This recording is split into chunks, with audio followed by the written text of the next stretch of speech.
OKTA Stock Analysis Tuesday and onwards. Am I buying is the question, and I'm here to tell you that I'm covering all that in this very brief and short 1-minute video. It's nice, you know, it's very nice in a sense of that we finally broke structure up, and coming in on Tuesday, all I'm personally looking to do is just lick that, pretty much take advantage of it, meaning buy as long as the rules are met, because I'm willing to double down on this beautiful bullish market. And the only way that I'll do so is if it does pull down and gives me my rules. Now guess what? If my rules are not met, then who am I here to try and force trades?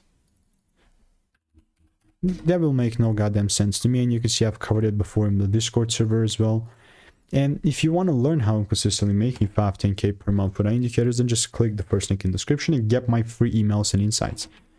Other than that, if I just go back here with Okta, it's a waiting game. It might not happen tomorrow. That's why I'm here to keep you updated. Goodbye and enjoy.